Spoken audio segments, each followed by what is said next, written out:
Good afternoon, Lake Stevens. Gary Petershagen, Lake Stevens City Council. Back on the campaign trail, one of the issues that kind of keeps coming up, probably the second most popular topic that's being discussed, is how do we get more sidewalks in our community?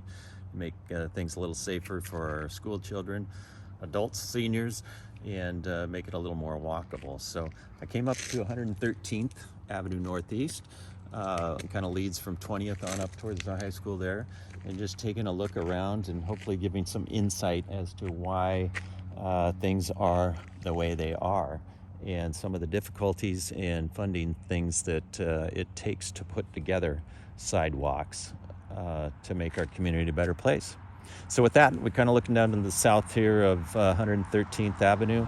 You can see we got the power poles and overhead utilities on the east side. We've got another secondary pole on the west side there serving that house back there. We've got some houses, kind of a different range of ages. We got probably some 1970s. I know the subdivision over here was built in the early 2000s. Down south here, homes, ramblers and such that are built in the 60s and 70s, some older homes that were probably built in the 40s and 50s. And so originally county road standards didn't require curb gutter sidewalk, mainly open ditch. As you go up towards Elam Elementary, you'll see the open ditch. And so the standards were much different than what are required today. So with that, looking down the roadway, assuming we're going to widen this road to provide sidewalks consistent with what we see over here, just walking over this way, we can see that we need some more property. These sidewalks are set back anywhere from 10, probably maybe as much as 15 feet, depending on the area of the existing shoulder. And so when we're looking at building a sidewalk, more than likely, the city doesn't own the right-of-way. More than likely, the right-of-way for this road was probably in the 20 to 25 foot, maybe 30 foot range. And now we're looking at right-of-ways in 40 to 50 feet. So we need more property.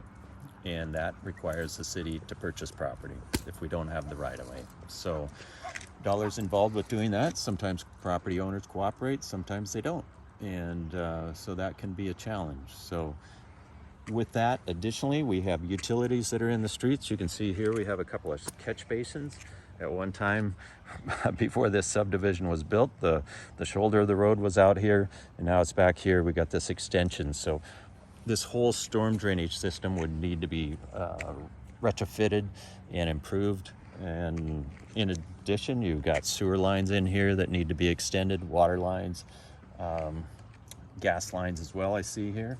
And so there's a whole host of things that are underground that would need to be extended and widened.